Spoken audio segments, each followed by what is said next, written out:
de là.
On dit que le roi rôde dans les caves du musée de Tervuren. Il veille sur ses biens. Vos sceptres et vos machettes sont conservés intacts dans ses armoires. Des cérémonies et leurs noms se sont effacés de la mémoire depuis que les Blancs ont collecté vos trésors.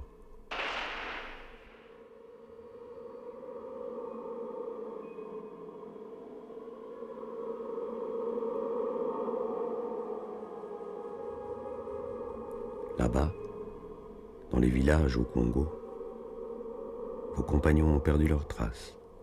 Leur puissance s'est estompée. Parfois, un chant très ancien vous parvient du pays des ancêtres. Combien d'années, combien de siècles a passé encore dans ces lieux? Pensez-vous qu'un jour, ils vous laisseront repartir?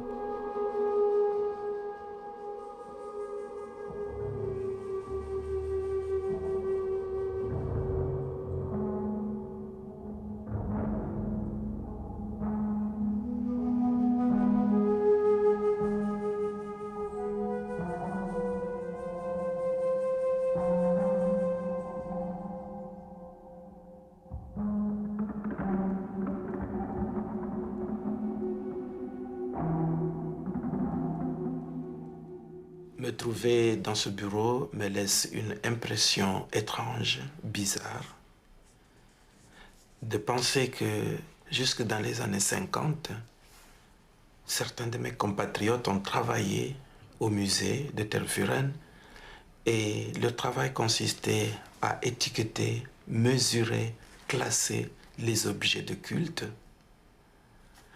Et je pense également qu'à l'exposition universelle au parc qui est à quelques pas d'ici, les Congolais qui avaient été amenés ont aussi fait objet de mensuration et d'études et d'analyses de la part des anthropologues.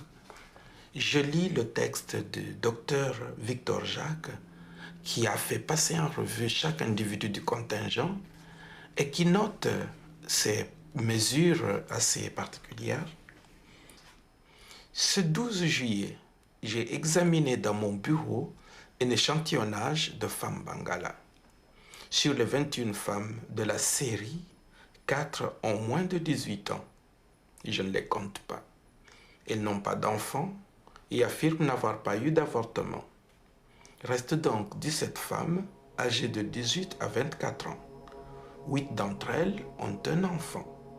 Une a un enfant et est enceinte. Une a 2 enfants. 4 n'ont pas d'enfants et disent qu'elles ne sont pas fait avorter.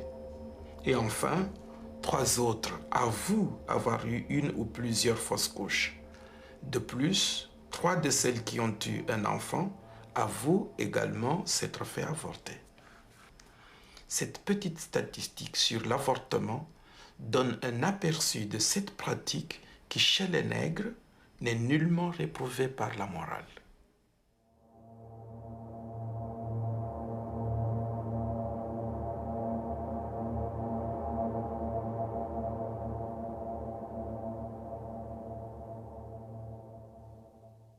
La forêt primaire du Congo, ces ténèbres de l'Afrique, n'a rien de la fiction qu'imagine trop volontiers l'Européen. On y avance avec peine, on y souffre l'étreinte de l'étouffement. L'ombre hostile vous accable d'angoisse, on devine le serpent, le léopard surtout. Ce guetteur perfide est bien l'hôte le plus terrible de la forêt. À l'improviste, car il n'attaque jamais de front, il s'élance d'un bond sur la victime qu'il s'est choisie. Tout chez lui, la démarche, le moindre des mouvements, le regard incertain surtout, exprime la fourberie autant et plus que la férocité.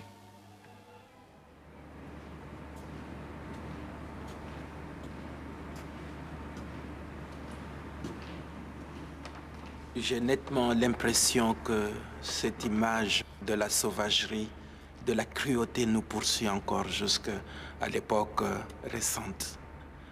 Et il me suffit de me référer à un texte d'un journaliste du Patriote du 4 juillet 1897, à l'époque où les Congolais étaient ici à l'exposition.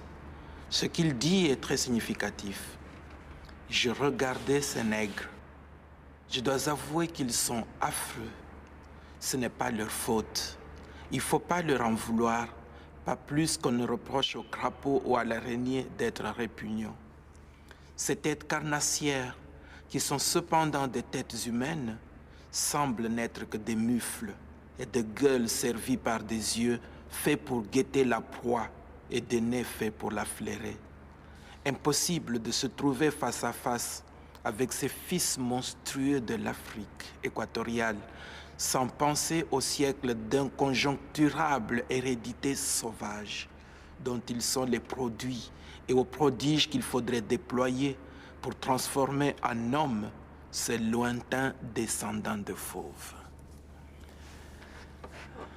Ça me fait penser douloureusement à l'exposition au bois de Vincennes à Paris d'une trentaine de Kanaks qu'on faisait passer pour des cannibales et à qui on jetait de la viande et les gens venaient les contempler pour voir comment les cannibales pouvaient vivre.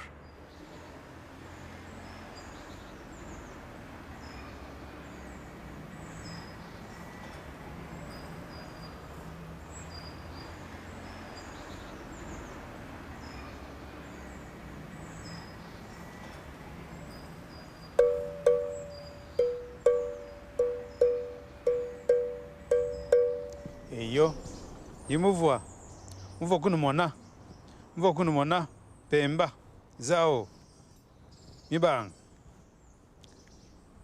Zambo, Ekia, Kito quoi. Il me voit que nous mona. Naeko talabino, Poa, Tozonga Mboka, Botika Limingi na Mboka Mopaya. Nimulo kuntangile lelo. Bakuno ambila tufingana kwetu bazonga na biso parce que botikali awa mboka mopaya mbula mingi boyo kokofela awa yango tolingi baoyo balingi bazonga Kongo ezali lisusu na bopaya te bokonzi ya mindele isela bukelenga buvumwena mputu na bumukongo bwa kajika tufingana kwetu bali baso kufingana.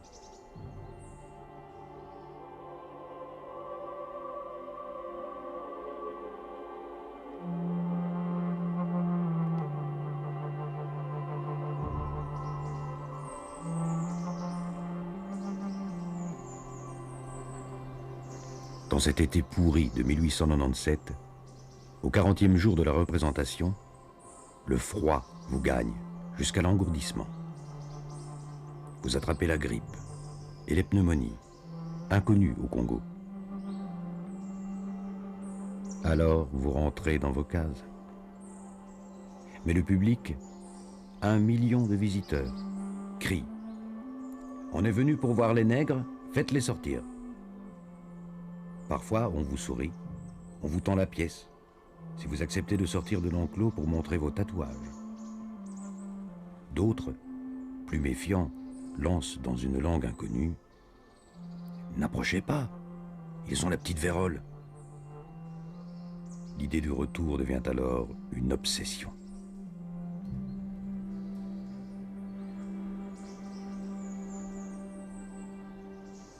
je suis en train de me demander comment est-ce qu'ils ont vécu ça. Parce que, bon, vous savez, chanter, danser chez le Congolais, c'est une habitude. Hein. Bon, il veut montrer ce qu'il sait faire, il veut montrer sa danse, mais seulement, ce que je me demande, c'est qu'ils les voyaient, eux. Qu'est-ce qu'ils pensaient? Des choses se sont passées. Il fallait de cela. Mais aujourd'hui, est-ce que ça a changé? Est-ce que ça changera? C'est là la question que nous pouvons nous poser. Parce que cela est fait. Hein? Mais je ne peux pas regretter parce que parmi eux, ceux qui étaient venus, il y en a qui étaient très contents d'avoir passé un séjour. Hein? Il y en a peut-être qui étaient dessus. Et malheureusement, il y en a qui sont morts, qui sont restés. Voilà ce que nous pouvons penser. Les conditions de votre séjour en Belgique déclenchent une vaste polémique dans la société belge. Des interpellations ont lieu au Parlement, la presse se déchaîne. Certains journaux catholiques, au-delà de leur soutien à Léopold II, revendiquent qu'on s'occupe plutôt des problèmes belgo-belges. D'autres, de tendance laïque, plus virulents, appellent à l'arrêt immédiat de l'exposition et à votre retour anticipé au Congo.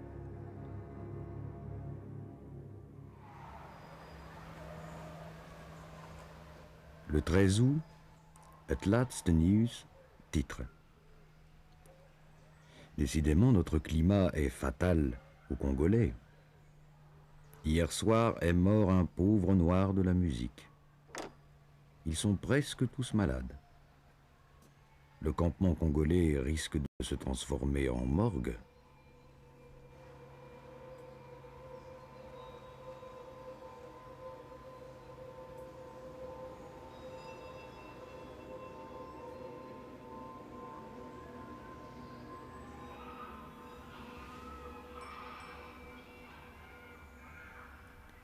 Après Ekia, le 2 juillet, entre le 3 et le 17 août meurt Gemba, 20 ans, sans profession. Kitokwa, 30 ans, soldat. Mpia, 21 ans, artisan. Zao, 22 ans, pêcheur. Sambo, 21 ans, sans profession. Mibange, 21 ans, soldat. Certains parmi le public huaient vos dépouilles au passage.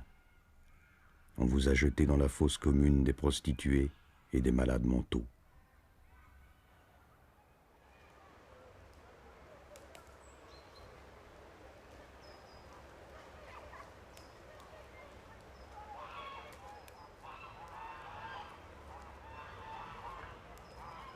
Ce n'était pas beau pour vieux dormir dans ces bois ici, à côté de l'eau comme ça. Ce n'était pas possible en fait. Mais enfin, on ne s'est pas attaqué, on ne sait rien fait. Le mal, il était fait et le problème, il était fait. C'est déjà fait, c'est trop tard. On peut le discuter mille ans, il n'y a rien à faire, c'était fait. Mais s'il devait recommencer, le roi, il n'a pas fait ça. Je sens que s'il devait commencer aujourd'hui, le roi n'a pas mis ses noix là-dessus. Il a raté. Il a tout à fait raté l'affaire et c'est toujours raté le Congo, jusqu'à maintenant. Sambo.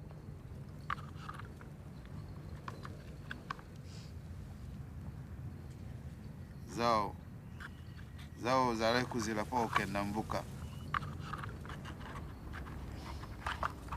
Ekia salibino ceremonio epo ukenda mbuka boko mambuka bakunda bino malamu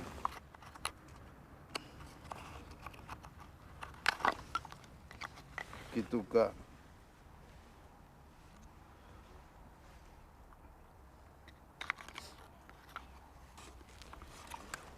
balo kushala kune kubula bwa benda leo tibalo kuno angata bakuya kunijika kwenu walu muvubala kunimasha chanana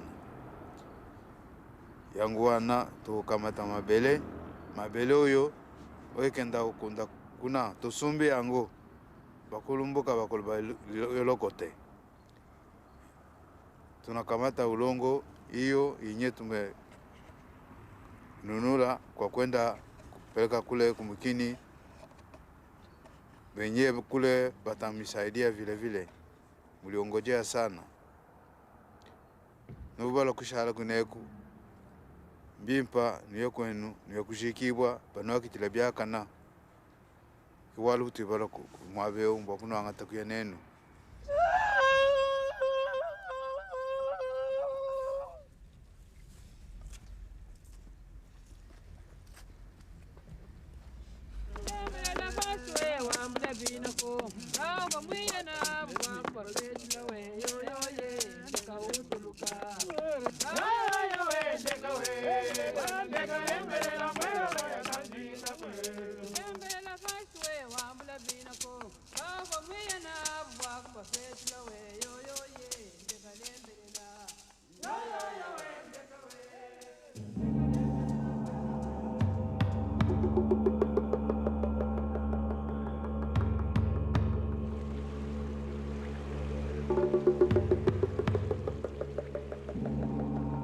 Le 30 août, le gouvernement belge ordonne votre retour au Congo.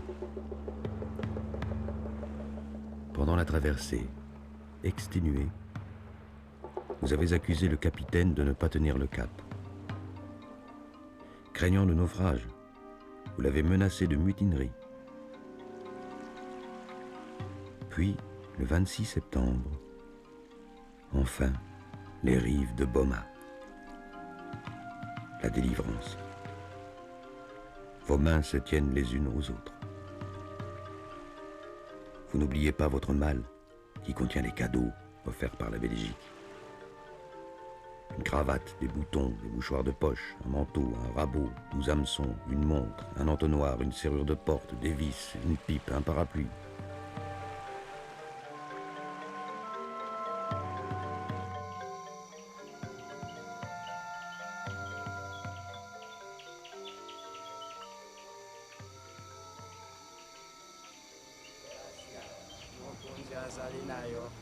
Benissio yambo ya basi banso a bénéfice les mwana wayo banso Maria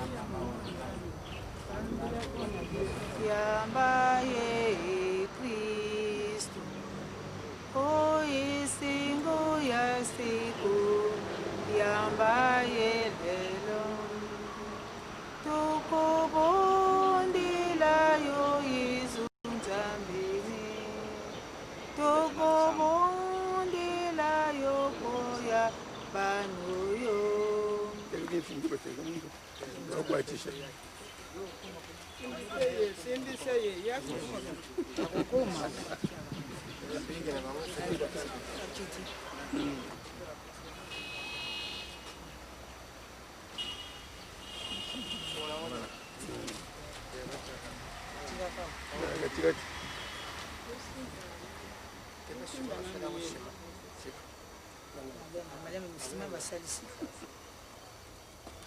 Comme vous le savez, il y a plus de 100 ans qu'ils ont été animés sur le sol belge.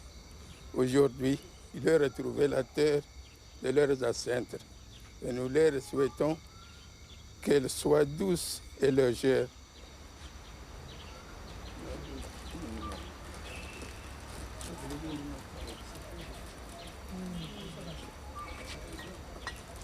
maoke awamu iso totikana totika mokoko po inoke elongi ya Congo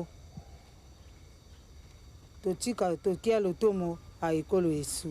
Merci.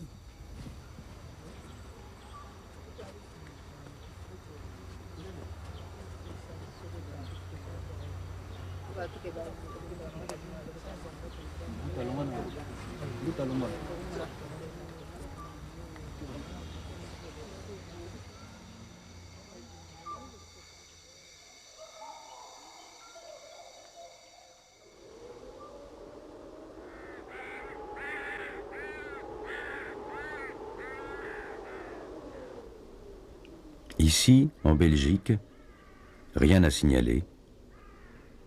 Seuls les arbres connaissent encore votre histoire. À voix basse, ils chuchotent des mots incompréhensibles que le vent transporte. MPA, Zao, Ekia, Amizi, Mopera.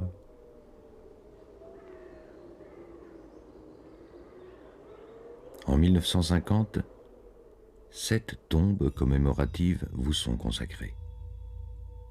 Aujourd'hui, elles sont vides. Vos amis ont repris la terre. La petite boîte est bien arrivée à Kinshasa, où vos cendres reposent maintenant.